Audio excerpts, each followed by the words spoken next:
and I will give you a random magical effect cast upon you, a random enchantment. Can't quite tell you what it's going to be.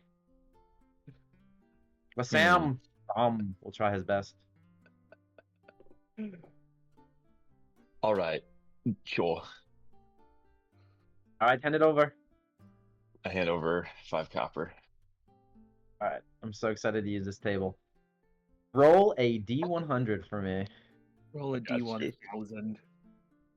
No, it's actually a D10,000. So you have to roll 100 twice. Whoa. What? Oh, I was trying to figure that out. Oh, we're multiplying, baby. I'm rolling 2 D10s. Okay, so 89 No, was my first, or 98 89. was my first 100. 98. 98. Hold on a second. Whoa. Roll another D100. 48. Does that pull you into a separate D100 table? Yes. Is that how they're organized? That's funny. It's 100 tables. Yeah, that's insane. Amazing. How many people are in this building right now? Okay. One. This is 1. Greydon is 1. 2. Is that fireball on us for You're each 3. creature? Telemachus, you're 3. Jay is 4. I'm gonna remember your number. Okay. Nobody move. Moritaba, you're 5. Moby 6. Oakley 7. Got it. 8, 9, 10, 11, 12, 13. Then we'll go this way. 14, 15, 16, 17, 18, 19, 20. Oh, we got exactly 20. Perfect. Roll D20. Literally the only one. All right. Oh, God. 20. A natty. Natural bigger 20? than usual die. Yeah, it's a nat 20 on my huge metal die. I need it in my eye like Will. All right. So the chef runs out from behind the kitchen. And he just like the door explodes open.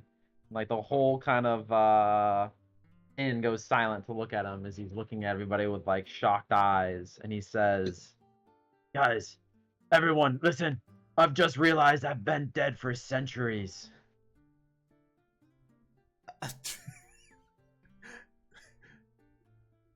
This is going to be a complicated priority list. I look at Sam. Is that your work? I think so. Must be. I guess I missed you and hit the chef because he's been dead for centuries now, and just realized it. Looking at the chef, does he look like a regular living person? He looks horrified, but not horrible. Hey, chef, I think you actually are not dead. No, haven't never been. When you get closer to him, well, he does not look alive anymore, but he's moving. What? Oh my God, that could have been me. Okay, I'll get closer to him. Does he look like a zombie? Yeah, he certainly does. His flesh is kind of a little melty now. Oh, jeez. I'm not feeling so good.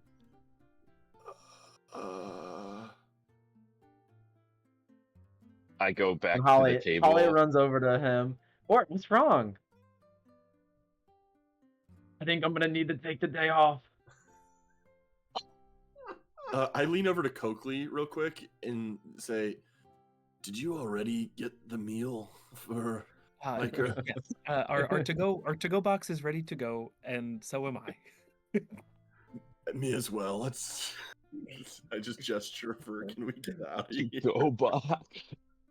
Ort beats you out the door and leaving behind kind of strips of flesh. Jeez. Oh God. Melting. That could have been any of us. I just look at the Sam guy horrified, and I walk away. I say, "Wait, you don't know any spells, do you, that you could actually teach me before I go?" Like I said, you never know what magic's gonna come from the magic man. Oh, is murder one of the magics?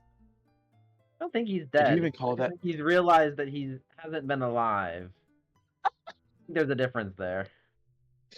Imagine explaining that to the cops at a murder scene. I didn't kill him. He just forgot he's not He dead just anymore. realized he's not alive. He just realized he's not. Insane.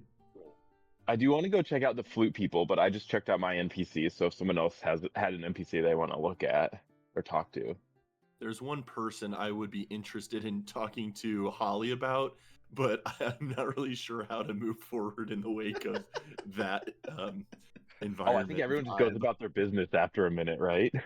Yeah, it was just like, all right, that's strange. Holly There's a goes and group kind of trauma. sweeps up, yeah, sweeps up the flesh from the floor. God. God. I'll approach her Well, while I she's guess doing I'm in that the and kitchen now. kind of turn up a nose as she's doing it. Pardon, Holly, not to interrupt your business. There's a man I'm interested in making an acquaintance with. I was told he frequents the Ease and Breeze. Do you know a man by the name of Graydon? Sure do. Him and his son are here. They're actually in the room right next to yours. I haven't seen them gotten up yet. I thought you were gonna say right next to you. Very well. Thank you. I will go check on them. I have something I want to ask them. Coakley, would you do me a favor of accompanying me for a moment? Of course. Are we going to the kitchen to cook? What are we doing? No, that is Holly's new job, it would seem.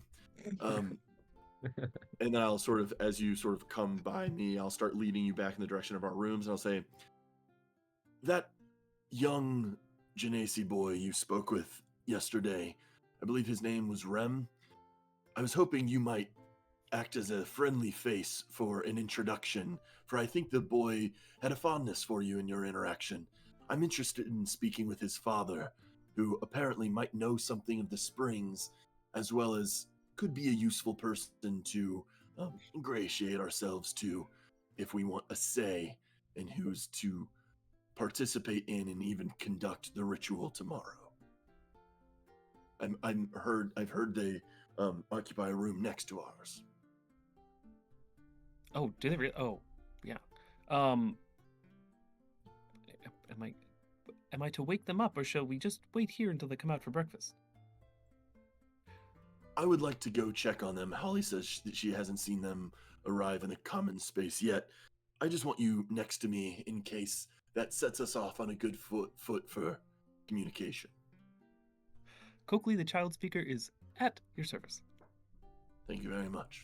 I will gladly join you to the third of 3 rooms in this inn.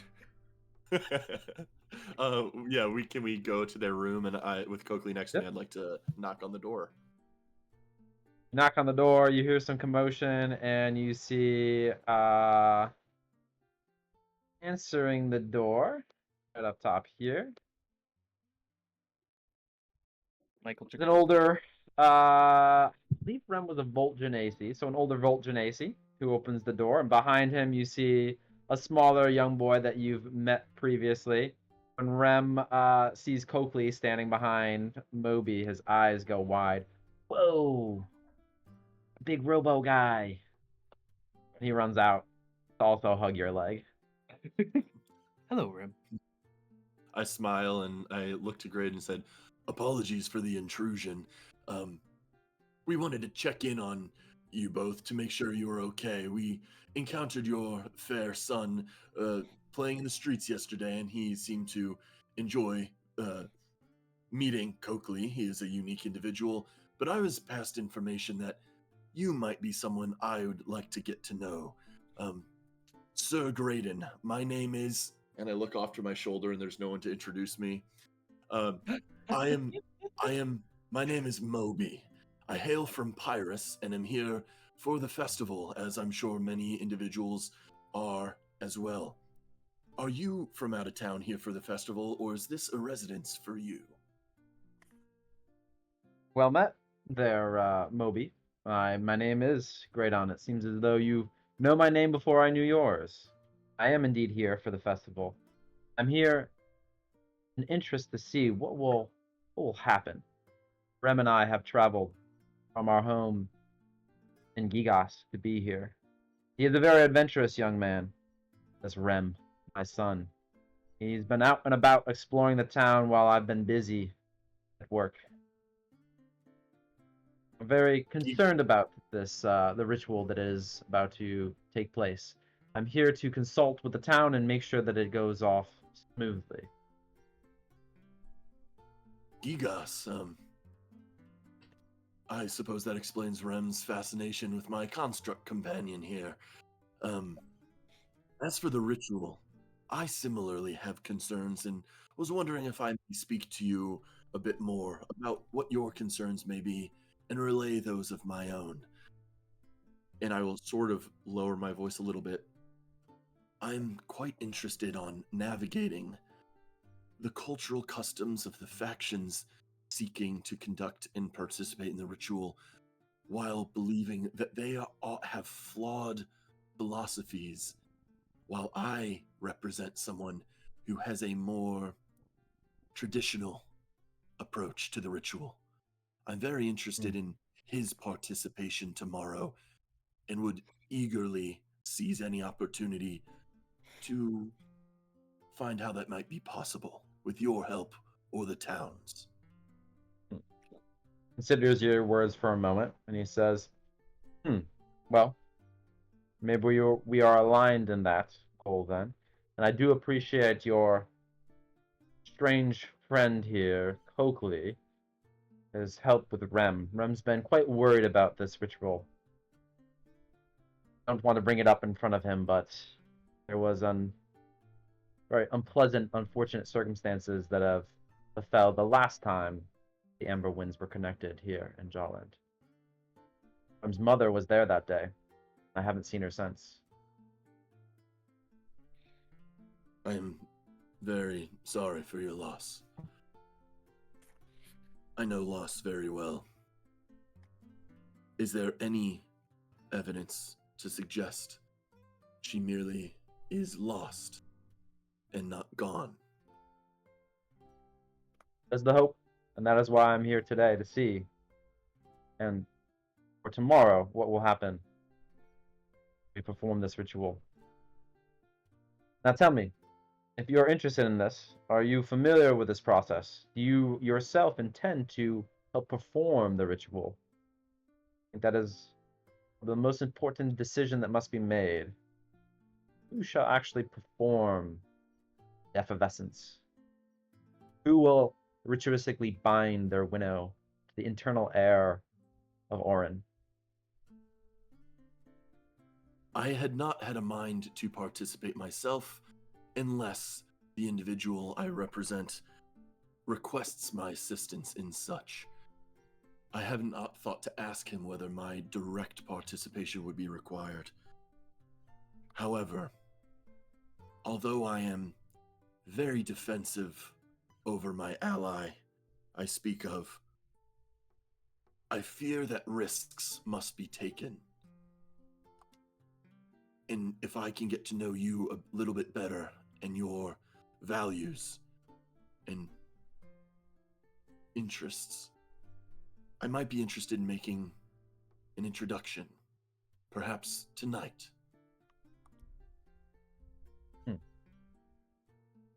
Is there a reason for this secrecy? Nothing more than a man from Pyrrhus venturing into Skyland's unknown and wanting to appropriately navigate cultural norms. Well, it's the town that decides, but that's not necessarily true. It is the spring that decides, the Kirin, the source of the power of the Skyland, to allow an individual to perform the ritual. You will need their blessing first. But your group here that you represent, the more renown you can conjure here in town, the better odds that the people will support you. There is much to be done. The ritual must take place tomorrow. and there are things that must be completed. I am still waiting for Tinnet to complete the totem. Then there is also the process of selecting what type of effervescence to perform. If you intend to perform such ritual, you will need to make that decision. I know of 3.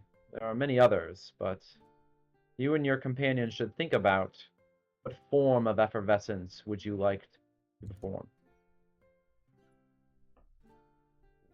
And the 3 forms you know of are.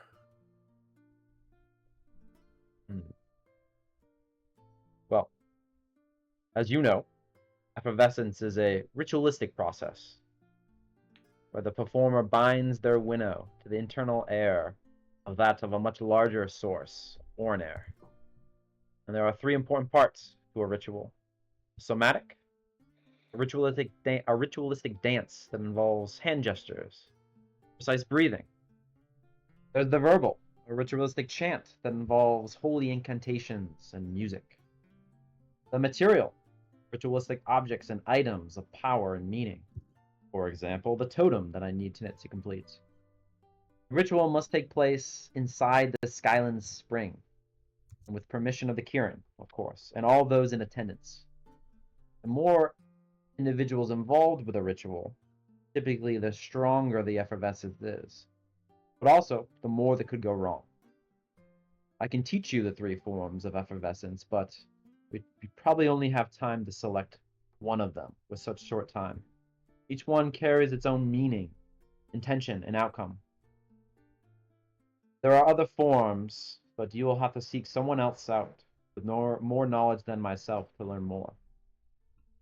The first is known as the Haka, an empowering effervescence. Its fragrance and tone is of aggression.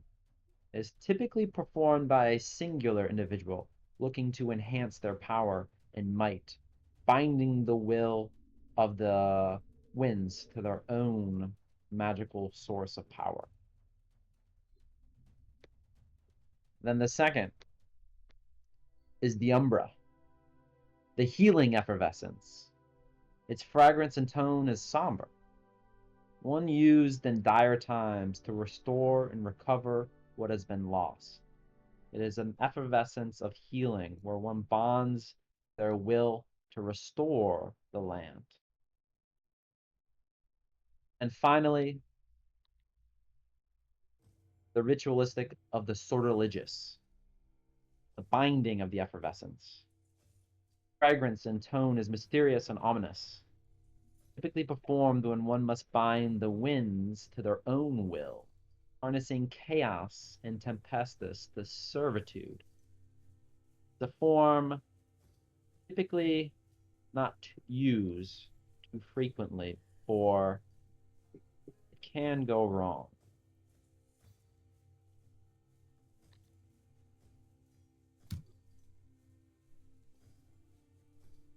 I appreciate the education.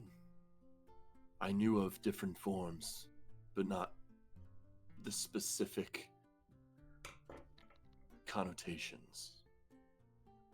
Yes. Well, whoever this mysterious individual is that you serve, that you wish to perform the ritual, will need to make that decision. And you, as a observer or a companion of this individual, will need to decide, will you participate in the ritual? And if so, which one are you comfortable with as well? The same ritual must be performed by all. That is very useful to know. I appreciate your time today, Graydon. We, my companions and I, as well as this individual, have much to do today. To win over some of the folk in town to suit our needs, as well as helping Tinnet with the totem for the material component of the ritual. We have a busy day ahead of us. Perhaps at the end of it, I may knock on your door once more if it is not too late and make an introduction.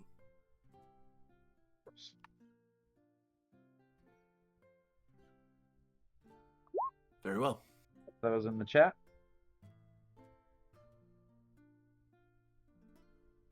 I'm very curious of how to spell sortilegious. Oh, I mean, it's a made-up word, so. Regardless, you're gonna get it Sorry. wrong. Sorry, I was trying to make a paragraph to put them all. You hit Shift Enter. Can you? Never mind. Empowering, healing, binding.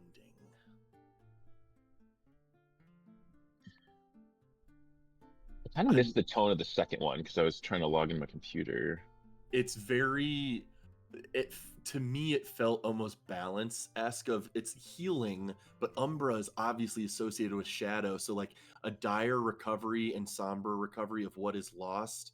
To me, I'm like, I have thoughts for like character arc stuff of why that could be cool, but the other two are equally, suitable for like journey arcs. So I don't know the implications of picking one over the other, obviously, but Yeah, I mean, Umbra yeah. is very much like healing. It's almost like after a wildfire. Well, there's a somberness to it, but there's still a recovery that can happen.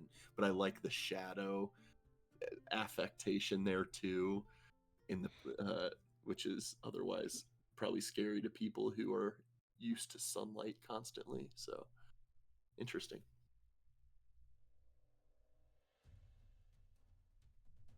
Well, we'll take their leave if Coakley is willing to and join the others. You will turn around at some point, and Rem has the timpani mallet in his hand, and he's running around the back of Coakley, hitting it, and then running around the front, and Coakley is putting his fingers to Rem's temples to make his teeth chatter. Jesus.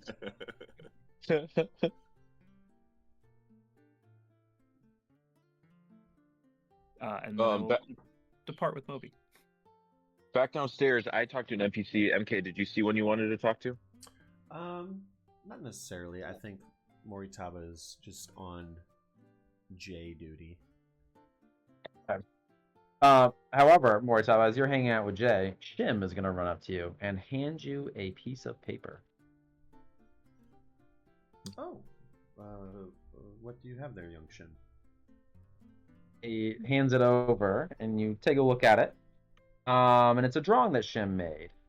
Not very great. It's not a good drawing, but you see, you've seen kind of a similar drawing before. Shim drew the monkey creature once again.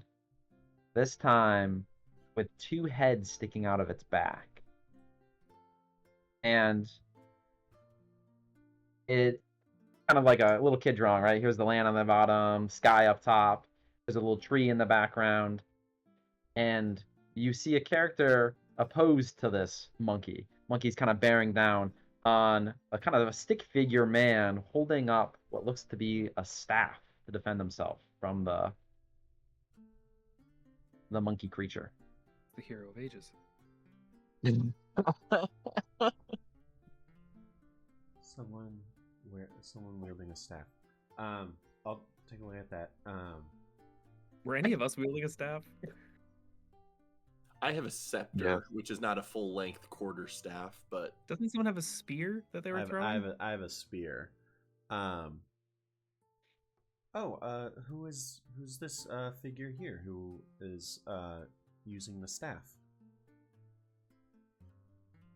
And he shrugs, and then he points, and then you see up in the little tiny tree, you can kind of see where Shim threw himself hiding up in the tree. So it's man v monkey, and Shim's hiding in the tree.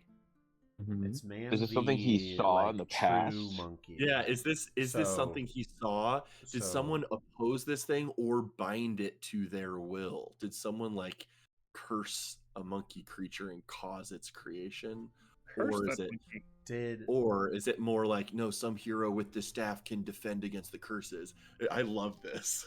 I'm just like interpreting. Start shaking Shim, see if he'll talk. Moritava looks at it and goes, did this figure scare off the other two heads? And then Shim kind of draws like scratches, like lines through the stick figure. Little drops of blood.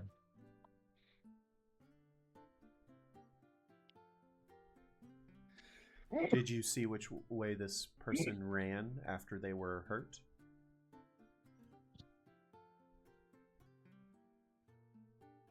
Some nods. I'll draw like I'll basically do a rough sketch of like the tactical map we were on of like the how it was oriented, and I'll be like, can you draw the direction they went in?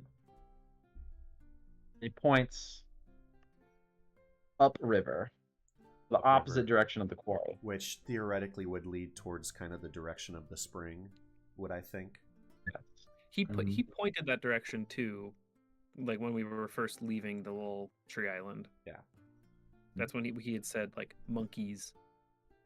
I think we're gonna go try and help that person today, and also make sure those monkeys, those evil guys, don't hurt anybody anymore. I think that's what we're gonna do today.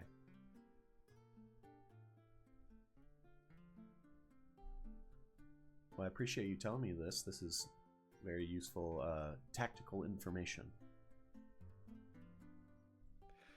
Quick, MK, do a stick figure drawing of the 5 of us.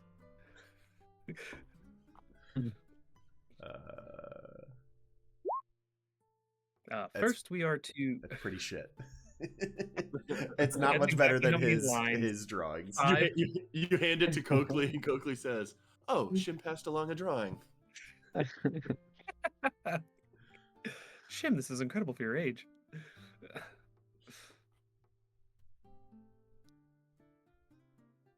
Well, if we can collect ourselves, I'll certainly be indicating that, okay, the spring has been reinforced as the singular most profoundly important venture we can do today. So I'll commit I do my want to talk to whole the flute person body to that. before we go. But then I'm Okay. on board with you, Crit. The flautist. The flautist. Yep, there's a flute person and there is a flute person. They're seated by the fire. As you approach them, they introduce themselves as Mop and Flop. They are 2 air genasi bards from Jaland, and they offer to pay 5 gold to anyone that can tell them a story they've never heard before. It's got to be a good story. Oh, I could do that. That'd be fun. All right. You ready for this? Are they Mop ready? and Flop nod. So there's the story of this girl named Vin, and I read it once. It's so good. It's called Springborn, and when she drinks water from these springs, and then I start telling them the plot of Mistborn Era 1. I'm going to give you a performance check for that. Okay. Wait, where's my big die? You have heroic inspiration. Oh my god, I rolled a 4. You have heroic You have inspiration heroic if you care to inspiration. use it. I do. Yeah, do. we all got it. It's kind of shitty to use your heroic inspiration on your first roll of the day. Also, if it's So- something you have like a -1 on. Yeah, I do have a -1, and Yeah. I rolled a 3 total. I'll just leave it at my 3. They're gonna say they've heard that story before. It's Yeah. a very popular book. A lot of people have read it. I'll Dress. give you 1 gold for the effort, though. Oh, well, thank you. So kind. Oh wait, we can just farm them for gold. We spend all day sitting here telling them stories To get like instead of going. 32 gold. Well, look at that. They're all out of gold. I got their 1 piece. That's funny. All right, sounds good. I'll say, oh, I was just hoping you could teach me how to play the flute. Really. Sure. Come back tonight, and we'll have lessons for you. Fabulous. All right. Do I need to bring my own flute? Yes, you do. Oh, okay. That might be a problem. All right, but I'll try. Thank you. Flute or lute? That's the question. And that's all. I'll just be pondering that as I leave them. All right. Can I ask the party a quick question for a D&D ruling? When I hit level 2, I need to spend my own gold to get my spell book for wizard, right? That just makes sense to everybody. Instead of it being a group-wide effort to fund your research, for example. No. Well, no, just like when you start at level 1 wizard, you get your spell book. But when you multi-class into something like this, Ah. I just did the thing where I deduced my amount by 50 when I started the game, so I could have this in my inventory, as if I was choosing the gold option. And I'm looking at my gold, and I just wanted to make sure that like sounds right to everyone, Tim specifically. But I don't know if anyone else had to weigh in. But if that's true, then I'm good. Wait, ask the question one more time. You have to spend your gold for. I think when I hit level when you multi-class, you don't necessarily get gear associated with that class as if you were starting the Yep. game with it. That's correct, right? But I Okay. think Yes. you're Then getting the spell casting feature, which in that feature it says you get a spell book. So That's what I'm wondering I about. personally disagree. I think you just kind of get it as being a wizard Okay. one. That's Like I my didn't need to opinion. reduce myself by 50 gold. That's what yeah. But what's Tim, what do you I mean, think? what Yeah. matters is Tim's ruling. No, you can start with a spell book because that's like already been part of your character is that you've had this, right? Yeah. I'll double check to see MK's ruling, but I think that makes sense because I think, yeah, I'll double check. Okay. Do we need to get anything before we go out adventuring today, everyone? We don't like have any more gold than we did yesterday, do we?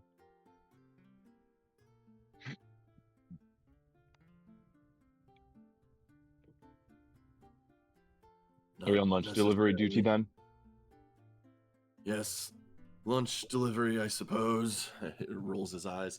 But then to the Quarry of Kings, ideally snap some image recoveries of the statues, and then on our way up the spring.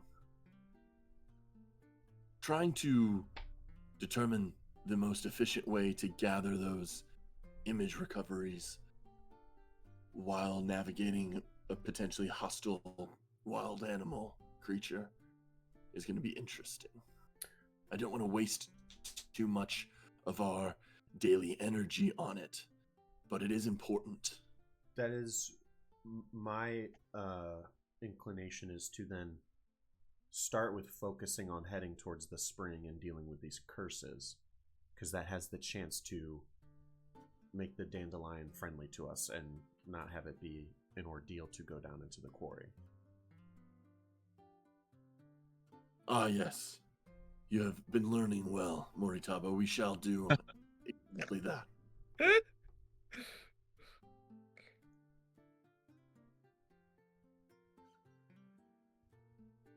Before we move on from this scene, however, I do want everybody to make perception checks. You guys have been walking throughout this kind of area a few times. Let's see if anybody cues in on anything. I'm gonna add. Oh, I'm gonna wait to see if my perception fails, and I might add a second wind onto it. Oh, what? Ooh, now? 17. 19. 19. All right, the only one that passes is Telemachus. Moritaba, did you want to? I'll see if it works here. 14 total. 14 unfortunately does not.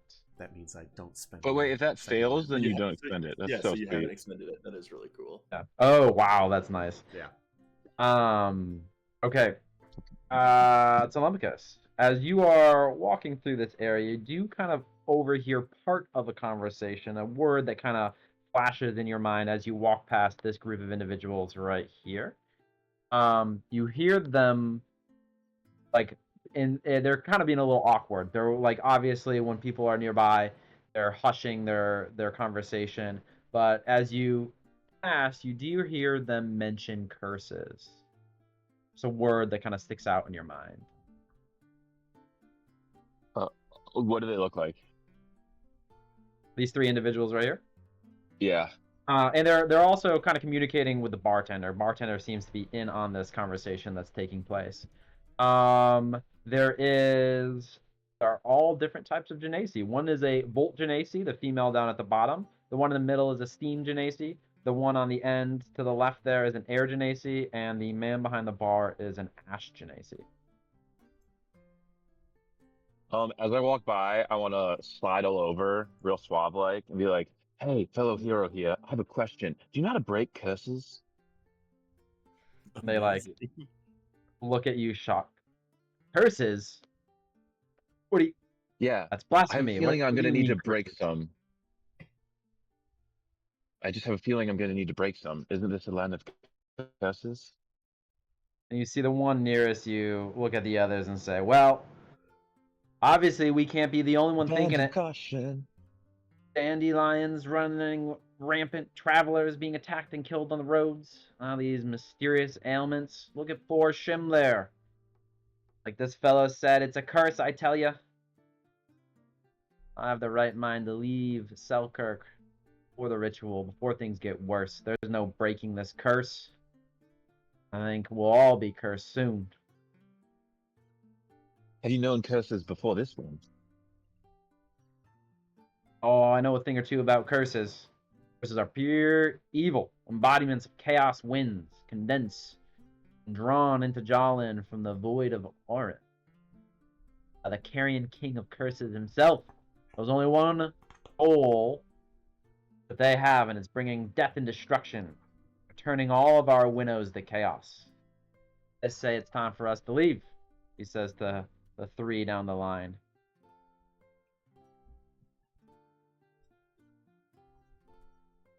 Do the other two just like nodding along? Yeah, they're like, no. One of them, the one in the middle, says, I don't know. Calvin here seems to think it's going to be fine. Right, Calvin? And the bartender says, ha, there's no kings left in Jaland. There's no carrion king of curses. The myth. It doesn't exist. I've heard a different tale of where curses come from. What's your say then? Me? Yeah. I've told this tale many times before, but I'll tell it again for you, I suppose.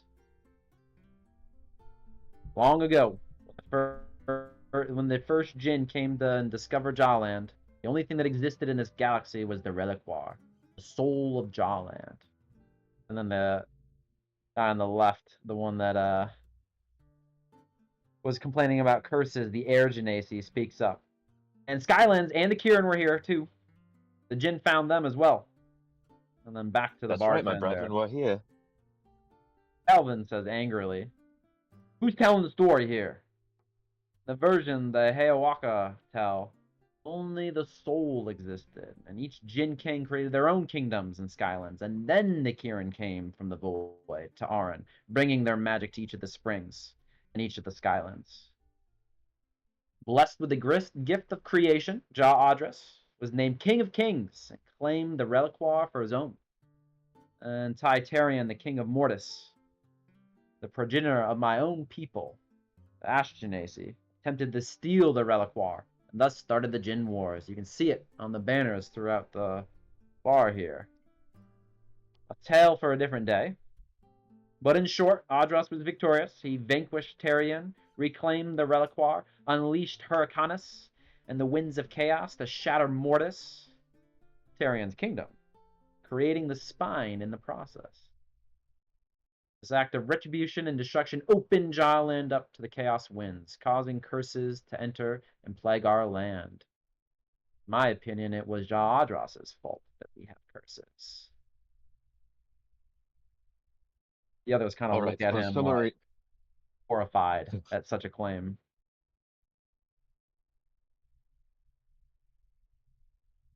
Wait, what kind of nationality or race is the bartender? He's an Ash Genasi. And the other three are just different types? Yep. One's an air, Yeah, one's but a in Do theory, all steam, Ash one's a volt. his ancestors would have potentially suffered the consequences of those historic events. I look at these three and I say, well, actually, I look at him and I'll say, do all Ashkenazi believe as you do? And I look at the other three to kind of like gauge, like, is this like a biased Ashkenazi accounting and belief system? They kind of look. They're a little like again shocked by what he said, but they nod. It's common knowledge. That's what the Ashkenazi believe. Yes, indeed. Yeah.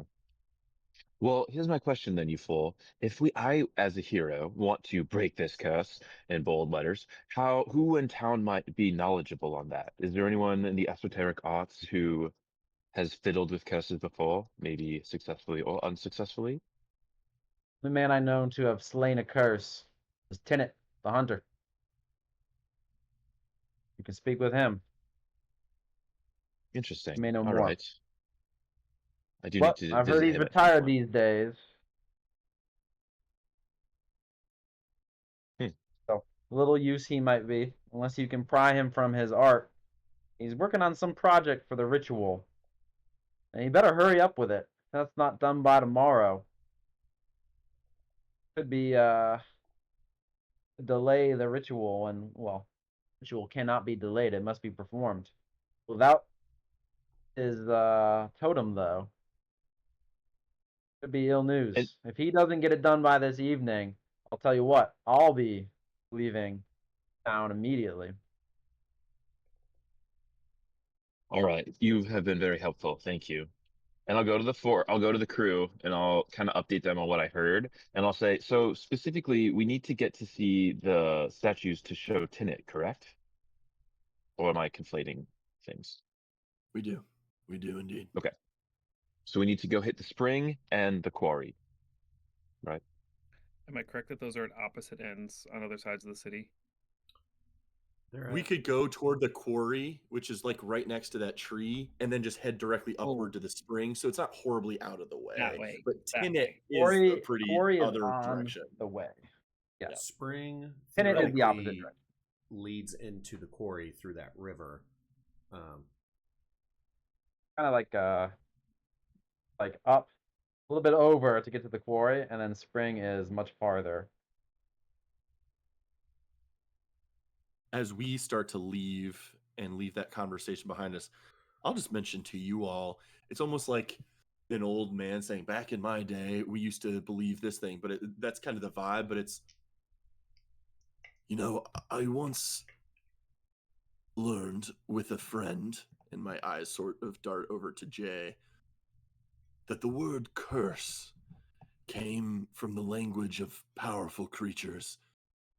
Originally, the word kurasam, that once meant blessing. And then I just continue forward. And Moe sort of startles with you asking for a point to that, because him considering it pretty profound knowledge.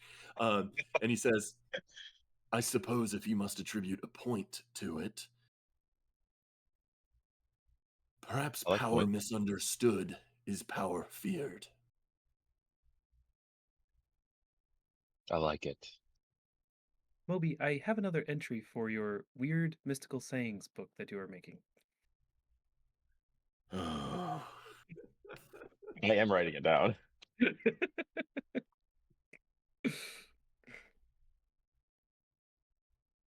Well, let's go visit my kin. I think it would prove enlightening.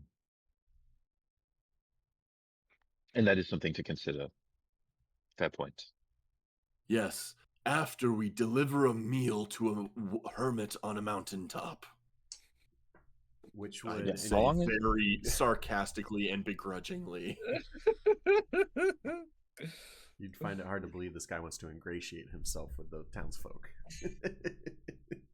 It is such a one. I know it. Yeah, I know it's important to do that, but God, is it annoying? I agree. Actually, Telemachus doesn't think much of it either, so he's kind of with you.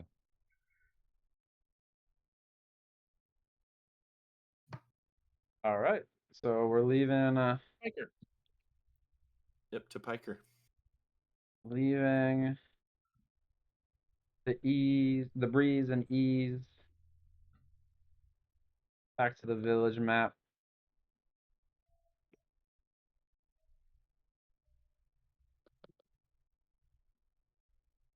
Did you guys' Spotify music stop playing? Actually, yeah. Oh, mine did too. Yep. Whoopsies.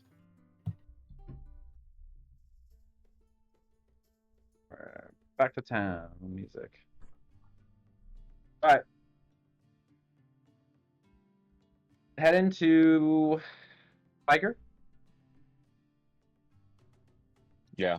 Indeed, Yep. indeed. You travel out of the northern gate, and this time on watch duty is Wendell once again. She's looking rather tired. Seems as though she's been up maybe all night guarding the northern route here. And as she sees you all leaving, she again does the breathes into her hand, drops it to her side, show respect for you all for your accomplishments so far in town. She says, how bear the winds in town this morning?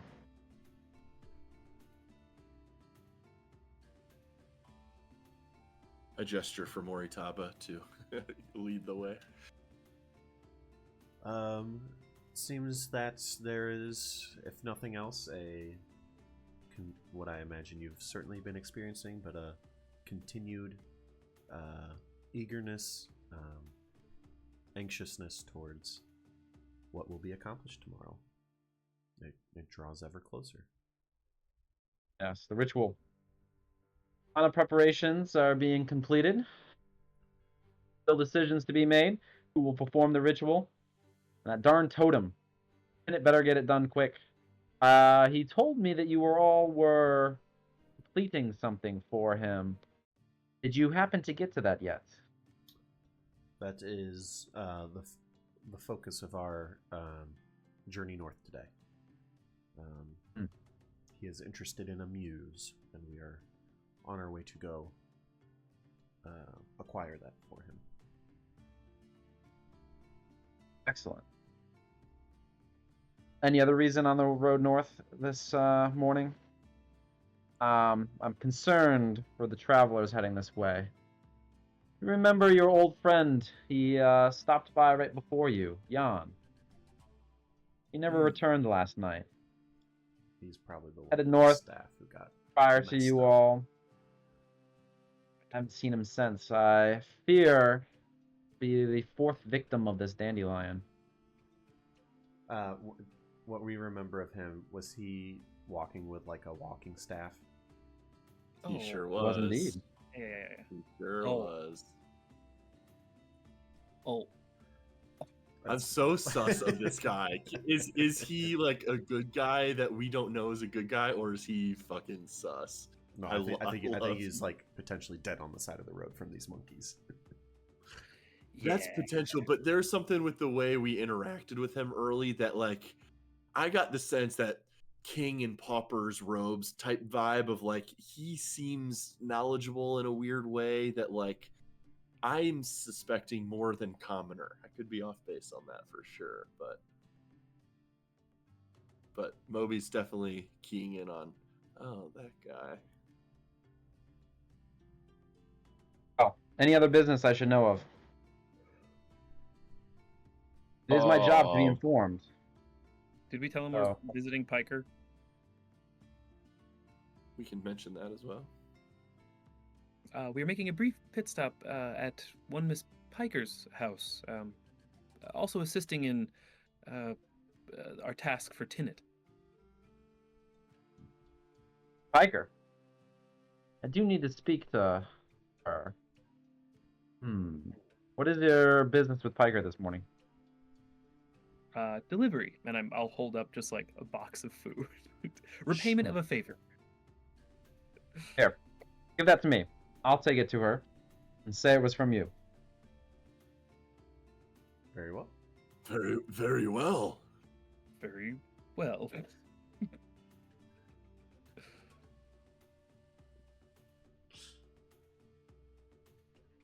Her research, I know, is rather boring, but important. I'm concerned to find out the results. No, do you feel... Does it seem dimmer to you all? Or is it just me? Well, I think Piker made it known to us that that is certainly the topic of her research. Just these last few days, the ritual approaching. I have an ill feeling in my stomach. Can't quite describe it. But I would like to speak with her and learn her results. So I will take this meal to Piker and save you all the trip. Perhaps a parting word of advice. Don't dismiss that feeling of something wrong in your gut. I think to dismiss that would to do yourself a disservice. I will keep that in mind. Thank you for your words. Now, hurry and help Timot as quickly as you can. Oh, have you visited Miss Piker before? Yes. Important. Oh, her intruder diversion Dissuasions. methods. Yes, Perhaps. I'm quite well aware of those. Perhaps I don't know if I'd call them those. Diversions is a good word. Dissuasions. Yeah. Very well. Well, we won't hold you up any longer, Wendell. You're doing great work. Well, everyone.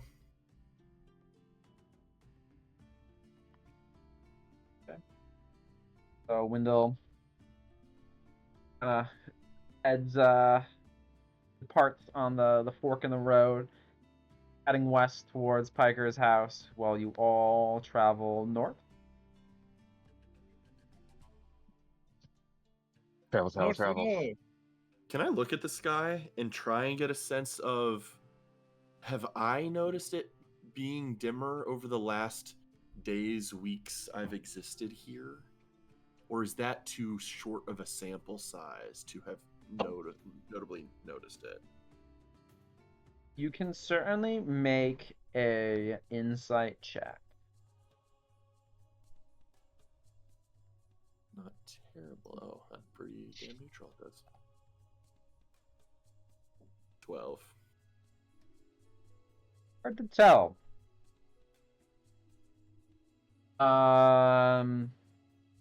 Yeah. Not nothing that you can put a finger on, right? Not like, oh yes, it was day, now it's night, right? Okay. Just maybe. Okay. Yeah, too subtle for me to pick up on so far. I sort of mumble under my breath. Could it be my presence here? Or something else outside of my control? My eyes dart to Jay, and I think, what is the nature of this? That's all.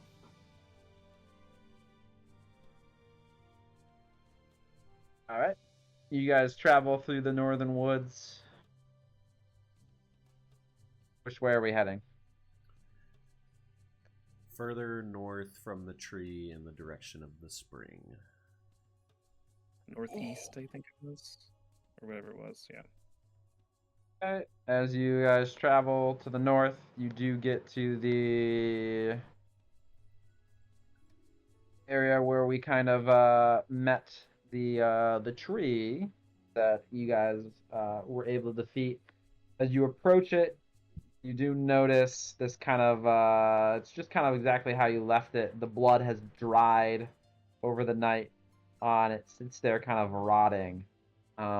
This wooden creature of some type, slain by you all, under the influence of that first monkey creature. But the tree remains here.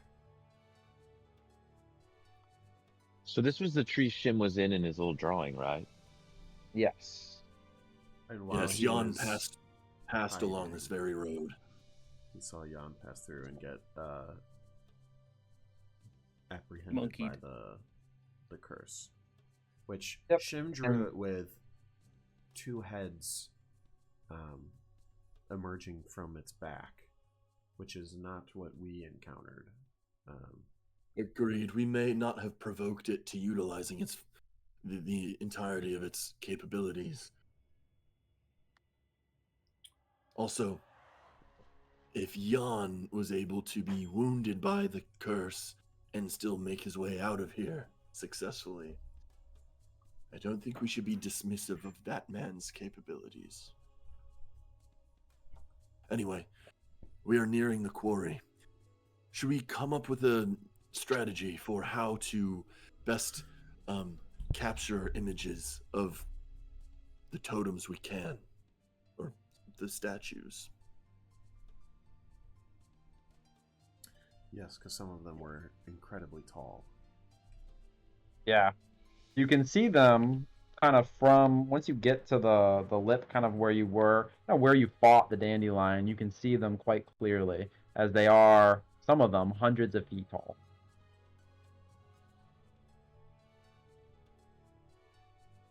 I will try and, if we are not to proceed down into the quarry until after our investigation of the spring, I will try to save some of my beam energy for you all's use, potentially. It will avail mobility, but I'm not sure how effective that will be or not.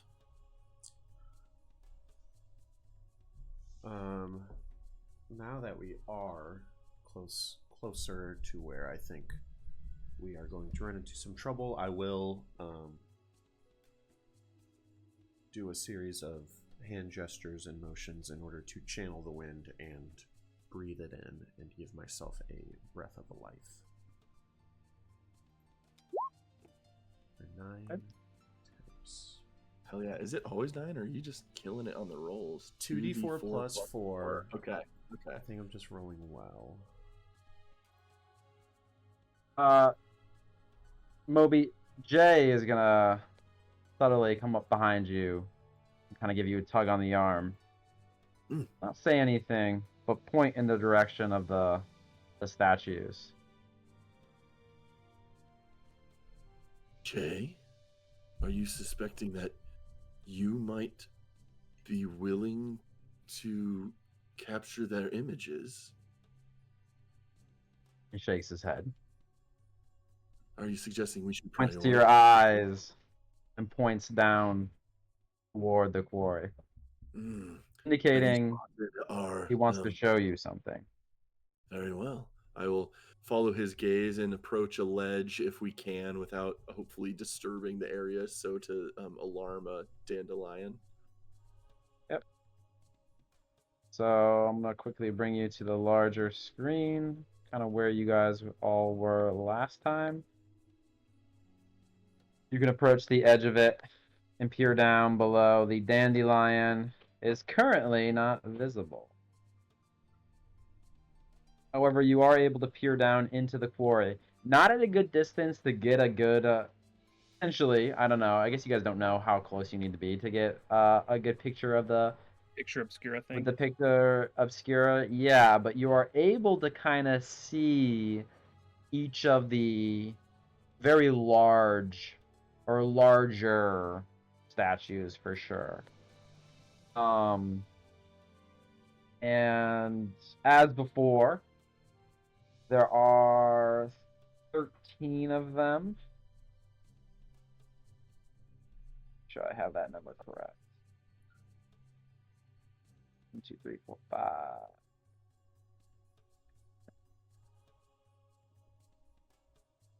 Sorry, there are 12. Hold on a second. 2, 3, 4, 5, 6, 7, 8, 9, 10, 11, 12, 13. Sorry, there are 13 statues specifically. And they kind of cascade down from the middle in terms of height. There are kind of 6 to the side that are like together, the largest of them, and then smaller ones off the other side of them. Interesting. Okay? And now that you guys are looking at them more closely, I will kind of show you what their pictures. You're not close enough to see the name plaques underneath each of them. You'll have to get a little bit closer to actually observe what the names are. But there's one in particular that Jay is pointing to. One of the smaller ones. But we can run through each of them kind of in order.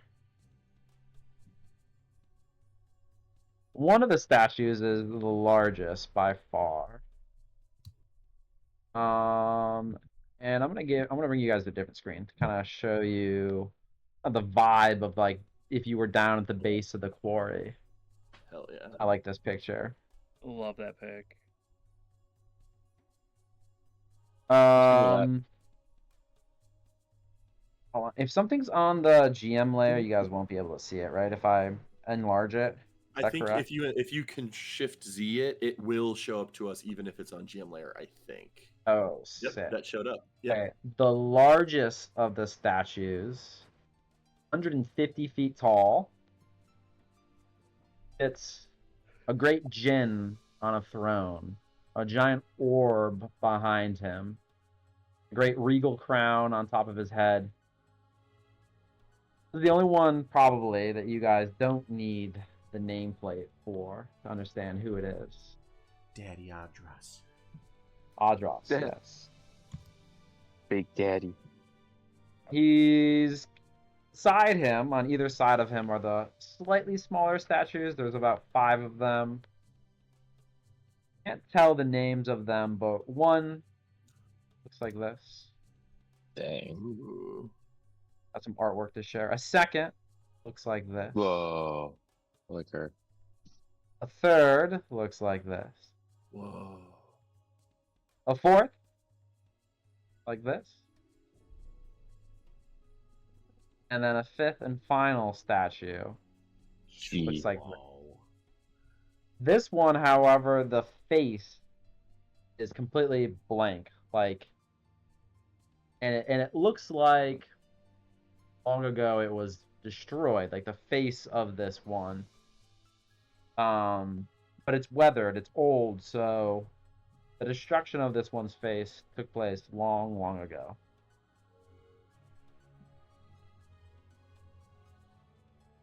Off to the side, there are 2 other statues. These ones are about 50 feet tall. One that looks like this. One that looks like this. Oh. These are off to Adras's left side.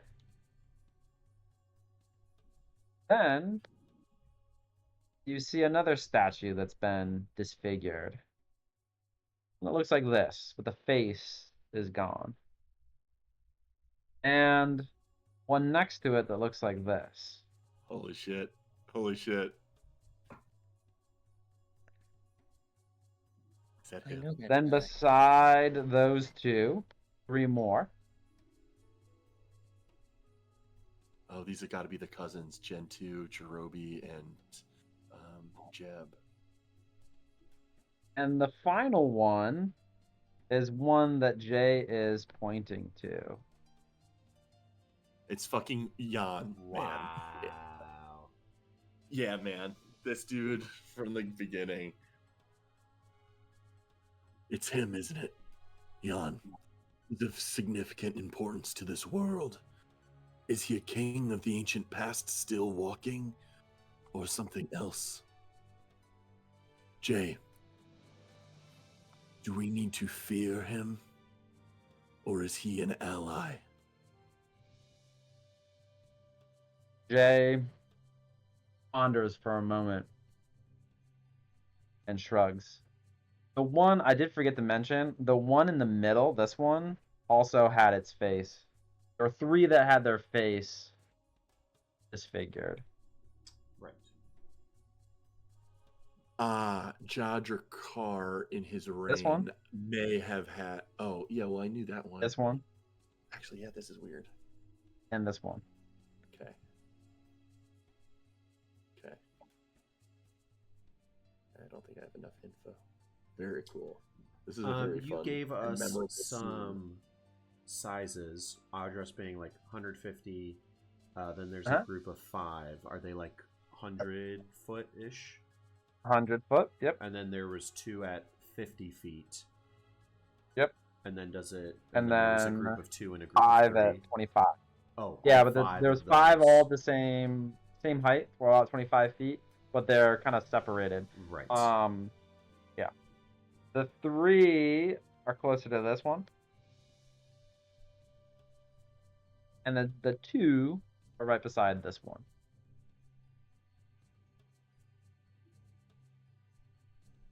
The 3. You So are that bigger muted, one is MJ. that bigger one is probably the brother of Adras, I bet. Because then the 3 nephews of Adras, Jiri's cousin, the famous Jiri's cousins. The I was 2 just pointing out. next to this one are interesting. Yep, go ahead. Oh, I was pointing out we have about an hour left. Do we want to do our short bio break? Soon. Sure. Can I ask Jay one more question before we break? Yeah. I Is don't think he your ever brother- answered your other question, but Well, he was pondering, and maybe there's not a clear Yeah. answer there, so I'll subject for future investigation. But your brother, Jajar, is he down there? Which is his statue? he nods and he points to the one with no face. This one. The red. Oh, That one, not the red one. That's what I thought. Interesting. Not the This red is one. Jajar. This is Jajar. I think this is table speak, obviously, but I think there's a narrative path where we somehow redeem Jajar, the evil tyrant king. There's a different threat on board that we don't know about, but consider it the odium when we were looking at someone else. his name is Jan. Well, interesting. And then Jay finally answers your questions with a shrug. But it seems as though you're talking of like Jan, like he seemed strange, he seemed off, kind of like triggered something in Jay's mind. And then he was like, "Oh, let me point something out to you." And Jan was specifically grouped with that woman statue. It was 2 statues with that woman statue, or no?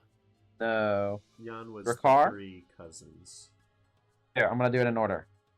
Okay, so this one, Yeah. the bigger, the 50-foot, Yep. with Ricard and an unnamed character. Nice.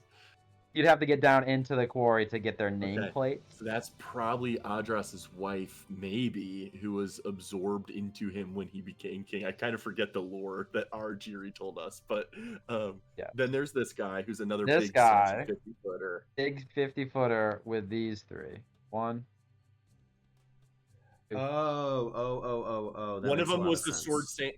One of them was the sword saint. One of them, I think, was Jajen 2. So the other one Jan might be Jebulus. Yeah, it seems like the 25-footers are the 2 brothers and the Wow. 3 brothers who are cousins to the 2 brothers. Is what that grouping strikes me as. Wow. And they're separated by parentage, who are the 50-footers. So in theory, Jan could be Jebulus, Jiri's cousin. Potentially.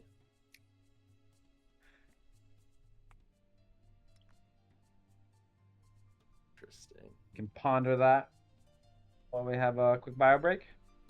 Hell yeah. See you guys in a minute.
Oh, chowder.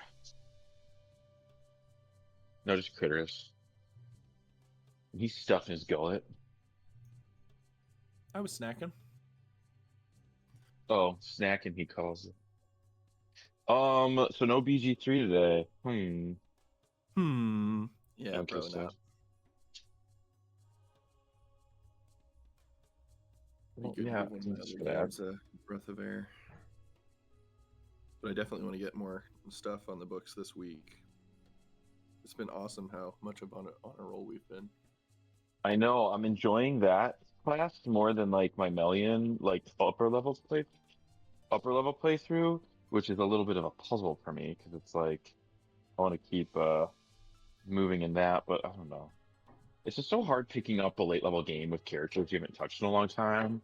And like I want to Yeah. respec them all and like make them all Yeah. engaging, but I'm also like that's a And then you're tall limited by the order. loot decisions you have made in the past, you know? Yeah, luckily I save a ton of good loot like that, but I am gonna be limited. I mean, Melian a Hex Warlock, but I haven't really gotten much into her kit yet. Oh yeah. Oh, Playing with you guys is so nice, just because also being on autopilot is so like it's just convenient, like knowing that part of the game. Whereas then, not only am I doing it on my own, but then doing Baldur's Gate on my own, it just like requires so much of my full-time attention. And usually, like I'm in the evening, I'm just so fatigued and not thinking. So it makes me just want to like. Well, Damon and I just started a low-level playthrough. Oh, nice. I made the gayest college of Fey Bard. That's funny. Has he played it before, or is this his first time? He has played it actually, so he's played it with other friends, but I don't know how much he's gotten to late level content. What does he Austin make? should buy it and join you guys' file. I keep trying to get him to, but he's really into this other game that's out right now, Elements 55 or something. Expedition Oh 33. yeah, Expedition 33. Yeah, he says it's amazing, and it looks really good. Are you guys interested in it? I don't know anything about it other than what he briefly mentioned the other day, so I'll have to give it a look at some point. I'm seeing stuff about it online, and I am curious. Oh, and the new Fable game is probably coming out this year, which looks pretty insane and very high fantasy, fairy tale style fantasy. I bet that'll be a fucking blast. Dude, I can't fucking wait for summer and just having like working at Jazzman's is gonna be so different because like I can like do stuff before and after, like the shift times are good, and then other days I'll just like not be working and just be playing. It'll be fun.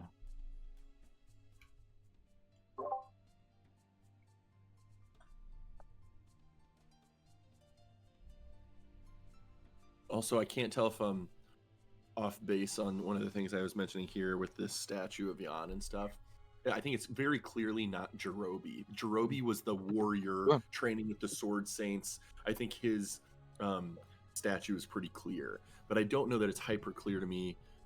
Jeb was the one who was working with the growers in Trying Pyrus. to be learning. And then Gen 2 is the one whose journal entries were getting not in world but table level, and he was struggling to find his place, and he was left to wander the towns.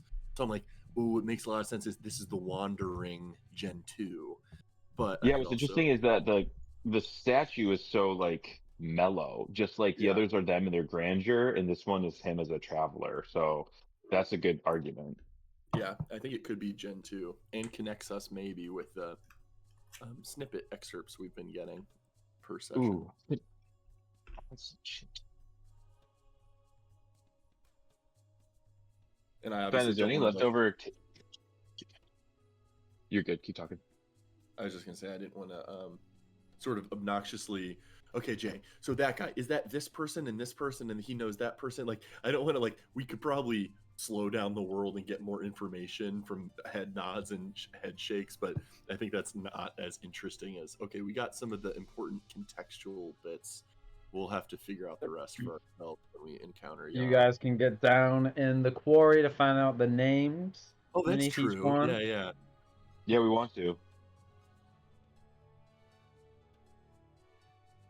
What's also fun Okay. is that we could err on the side of, oh, just get a bunch of pictures of the biggest one for his muse. But I like the idea that we actually have a choice in what muse he uses. And You that do could have a align choice. potentially contextually, culturally with what we want to do. Yes, indeed. And that is what you take pictures of mechanically is what's going to appear on the totem. This is part of the decision for like the effervescence Okay, is so this is again just me steamrolling a little bit, and I do apologize, but Jiri has to be part of it, right? Because like if we have One a of the totem 6. erected in Jiri's honor, and then when Jay conducts the ritual and we can like outfit him and stuff and put like a hood over him, he could reveal himself to have returned or some shit. Like I think Moby would need to clue you guys in on some of this stuff along with Moritaba and Jay, but like how epically cool would that be? So interesting. food for thought for future. We won't get there today, probably, but As a player, I do want Jiri to be in like one of the statues. Well, I like the sword one that looks like Jiri. As a character, Telemachus kind of doesn't give a shit. Doesn't know much of this part of the history, and doesn't really like. It looks Still so bad. hasn't really learned to care about the ritual in any sense that other that he's interested in the spring. So he will be defer to you guys with the pictures because like he's kind of just not yet interested in sticking his nose in it. Very fair. It also offers me a challenge of like I'm so hyper serious about my presence here and I care so much that now it's like a challenge for how do I compel you to care with me. Well, it's a double-edged sword of like you could take a picture of whatever you want, and he's not going to stop you or like worry. Yeah, true. Hopefully, what's your All thought right. as we're discussing? Oh, sorry. No, I was just gonna say, the decision being, do you travel down, potentially trying to avoid the dandelion who may be out and about somewhere down here, or do you move on? Suddenly I very want to sit down. driven to I really want to go down, but we did say the plan was to resolve the spring first and then come back here. Do we want to stray from that course of action now or stick to the plan? Well, actually, if we go to the spring first, we might figure out a cure thing, which could be helpful with the dandelion. As opposed to if we run into it now, we might just end up fighting it again. I agree completely. I think even though it's tempting and there's information at our fingertips down there, I think we should stick to the plan and go to the spring first. So reluctantly backing away from a new contextualization for those statues, but we'll be back. Okay. We retreat from the quarry, heading back to the river.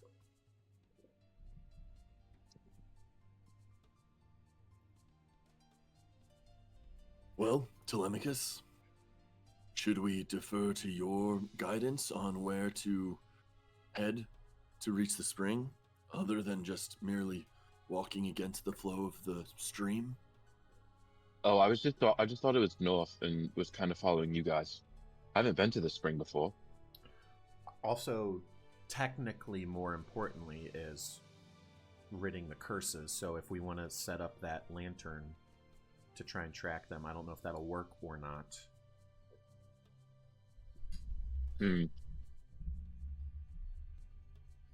Well put. Yeah, I guess we'll take out my tracker. Wait, are you suggesting I set it to curses so I know if we walk into a curse? I think as it ran away, you were able to lock onto its Oh, signature right. last, and then it quickly was went out because it monstrosities, I was so thought. fast. So just Okay, whatever you had it on last. Yeah, I'll try to set it to, I guess, curses or monstrosities, whatever one I figured out the monkey was. Monstrosities, yeah. Okay. Is the best idea to follow this river north to the spring? Is that how we'll find it?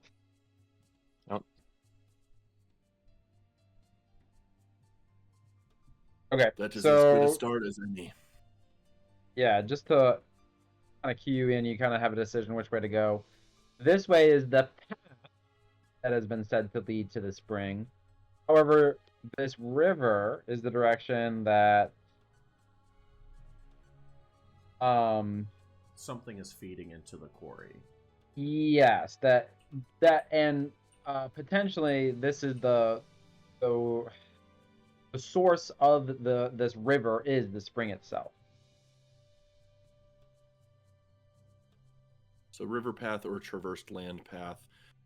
Yes, is your If decision. we are wanting to reach, if we don't care which way and we're just randomly picking arbitrarily, fine.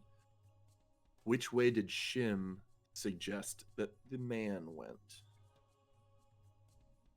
You do recall when actually no, I'll let Ortaba should know this.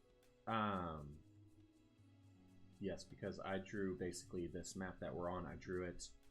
He pointed like this. Yes. He pointed down the river. Ah. But we saw the monkey flee yesterday this way. Monkey fled down path.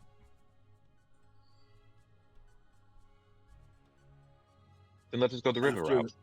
Yes, with discussion with Jay, some interpretation required. I have every reason to expect that Jan can be an ally rather than a threat. Oh. So going the river direction, I think makes sense to either present assistance if he requires it, or merely team up with an ally. I'm River route sure is we it. won't. I'm sure we'll run into the curse again at some point. And I will set my Curse Crusher's Crucible to the Bubble Flame defensive setting. Okay. And then also I will go ahead and cast our Mage Armor. I haven't formally done that, so I'll summon my Dread form.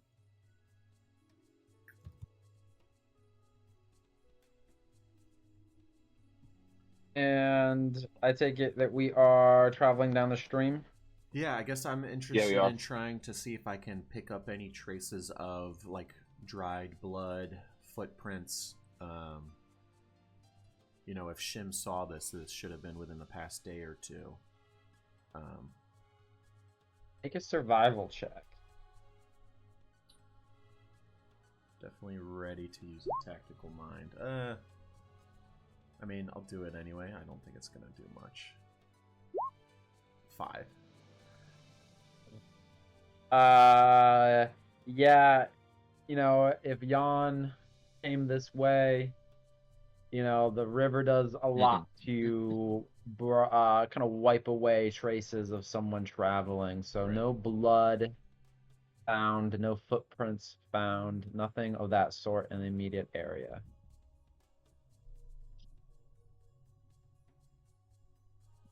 But off we go, I guess.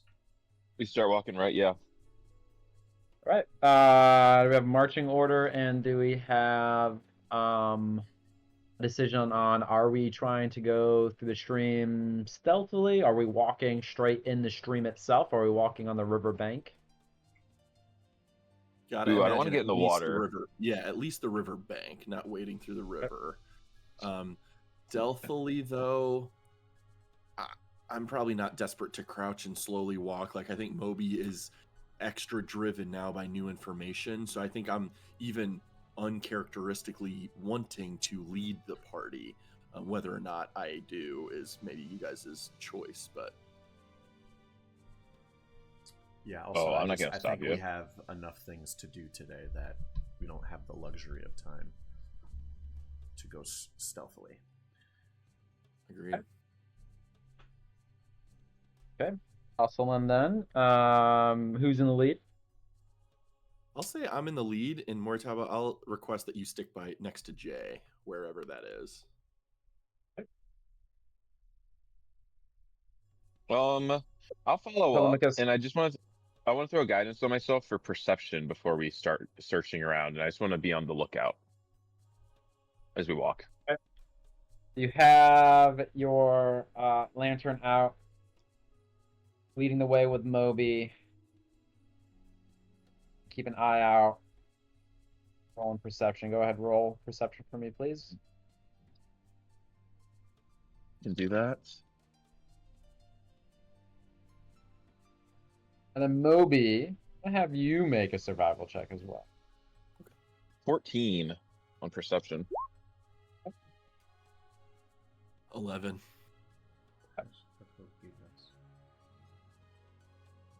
All right. So as you travel through the stream, on the bank of the stream, on the bed of the stream, you know, you're gonna end up getting kind of a little dirty, you know, wet. Your shoes are probably soaked by the end of this, muddy, all that kind of stuff. Most importantly, you don't get a sense of no other creatures kind of are in this area as you're walking in this direction. It's almost eerily quiet as you travel down the stream. Lucas, that feeling that you had when you woke up this morning of kind of dread, right? Like existential dread of anxiety starts to build in your stomach the closer or the farther you travel along the stream. Ooh. And Moby, you Got a leading the bad way feeling. kind of also start to get a similar feeling. Moritaba, Coakley, either of you feel different. It's just our two leaders here, Moby and Telemachus. Telemachus, it sounded like you were about to voice that, so I'll let you go ahead and say what you wanted to say. Yeah, I've got a bad feeling in my stomach. And in my head, and in my antlers too. And Could in you my right. describe- Oh, Could you describe it? bad. Useful. And a baseless fear coming from the north. I feel something similar, but less fear of the mind and more a response of my power retreating in the face of something. I felt it yesterday. Perhaps the curse's energy is affecting us. Coakley, Moritaba, do you feel the same? Nothing off from what I can tell. Strange. Let me know if it changes, Telemachus, and I will do the same. All right. Continue forward. Okay. You travel for some time until Telemachus, your lantern begins to glow. Travel for maybe a mile and a half, quite a distance, and it's glowing, indicating that there is some monstrosity within 300 feet directly ahead of you. Ooh, You everyone, get continue ready. onward.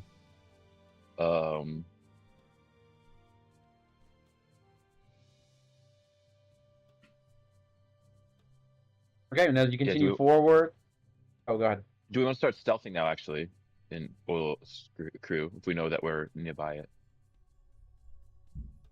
Or do we just keep sketching north?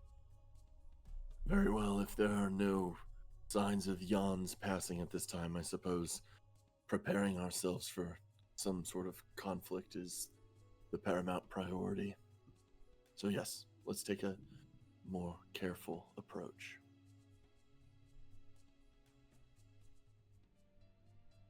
Oh, and Moritaba, for your survival check, no signs of yawn either as you were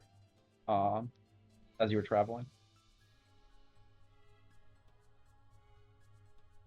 Before we go into stealth, I will cast a spell on myself, and I'll kind of create like this like V shape here, and then I'll like gesture at myself and break my hands apart, and I'll say Blade Ward to myself, and then if we want to start stealthing up, Okay. stealth up. So But you see a bunch of stealth a bunch of dust comes out of my fingers, like like prismatic dust, and it settles on my clothes.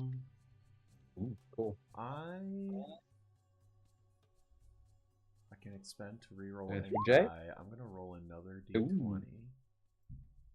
Roll another another stealth check. Correct. Ooh, a 19 nat. Plus 3, 22. Okay, so 9 is my reigning roll. I'm gonna add a tactical mind to it. Do you use your heroic 17. inspiration on that? I did use my heroic and added my tactical in order to get up to a 17 on stealth. I'll type that in the chat to make it easier to. Does Jay have to roll, or is he just like an NPC mode of he just chills in the back? Jay did roll. He got a 17 as well. So the lowest, he had chill. two 17s, an 18, a 23, and I'm 22. gonna get both my blades out too, just ready to knowing that this monkeys might be around any corner. You guys are quite sneaky as you travel forward. And up ahead, you start to notice, finally, when you're getting kind of within about 100 feet, you kind of break through the trees. This area deep far north of Selkirk is very densely forested, and you finally break through a forest kind of into an open meadowy area surrounding kind of like a valley where the water, you can sense this is where it originates from. And up ahead is one of the most beautiful sights in all of Jaland. Change the music. Imagine you didn't have a map for it. Yeah, you guys can imagine this one. A spring, yes. Water bubbles up from the ground, so you can imagine this area kind of right where the waterfall and where this kind of spring, the hot spring is itself. It bubbles with that kind of bubble flame, that healing, soothing, fire-like substance that comes from a spring. There are two stone staircases that loop around and lead up to the source of the spring. And then there is a cave, kind of similar to the cave where the dandelion came from down in the quarry, but it's at the back of the spring. The spring empties down into a waterfall, into a small pool, but then kind of begins this stream that flows all the way to the quarry of the king. You find yourself in a lush, pristine environment, enamored by beauty and awe. No individual in Jaland is ever not awestruck when they enter into a spring. Typically an area of pristine beauty.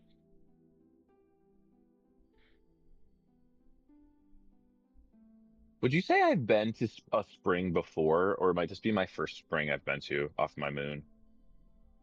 Up to you to decide. I don't think I've seen one before. Well, where are the other springs? Are they hard to get to?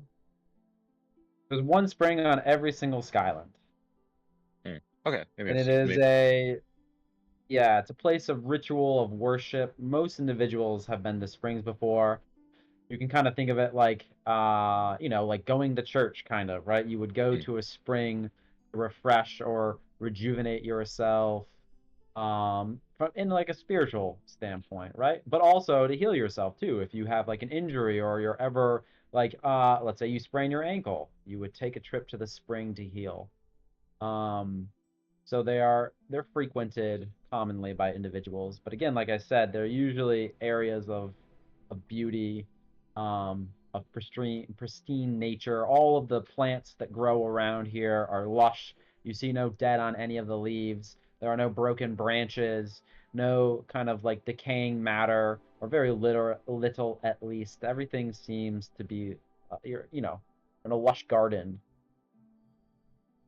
so to speak. Behold, my friend, the magic of the Kirin. I want to look in the water. How's it looking? Is it looking fresh? Is it looking cursed? You can make a perception check. If you're specifically looking for cursed water, I will give you an investigation check. I am specifically looking for that.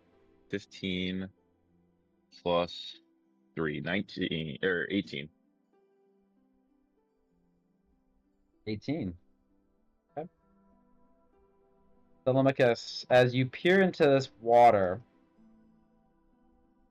you notice there is some type of overlay on this world, or the stream that you're looking on. It masks something underneath. You see a trickle of a red fluid flowing through the water, but it's hidden by some form of magic. Am I seeing through an illusion? That's one way to say it, yes.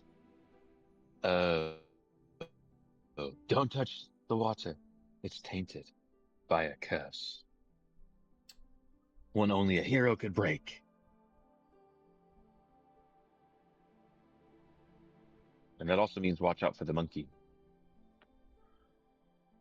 I re-up my blade ward. Are we? Because I don't see anything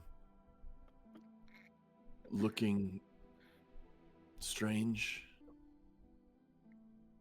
How do Well, you know? come here. Come here. Perceive through the weave. Look. And I have minor illusion. Could I want to like take my hand where I'm where I am like at the water, and I'll just cast minor illusion to show him what I just saw. Okay. So,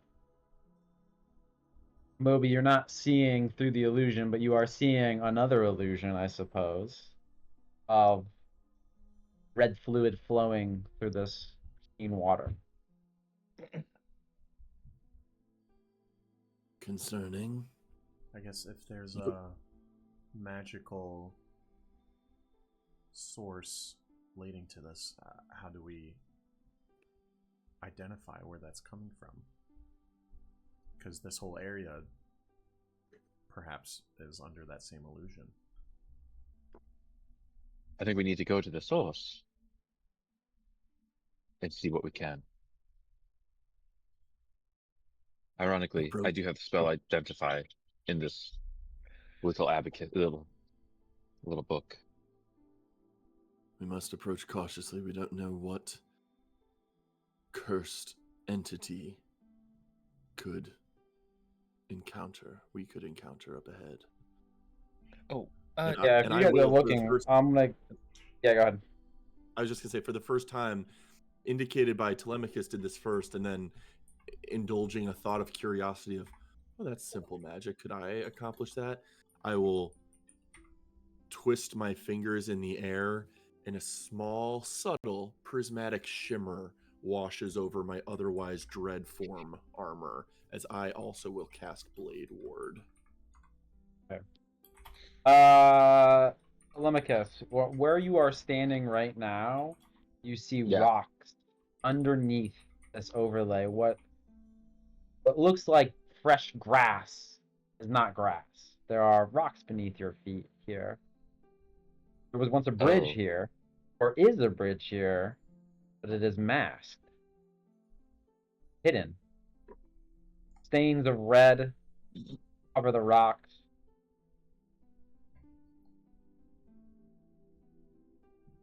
We're standing on entirely cursed land. Here, form a line behind me. And using my perception through the illusion, I want to guide them up on safe, dry, keeping them out of whatever illusory terrain is here, so we could get edge closer to the source. As you get closer to Telemachus, you can see up into the source of the springs. There is a character, an individual, kneeling in the water, motionless, almost at prayer. Oh no. What do they look like? It looks like Jan, crouched.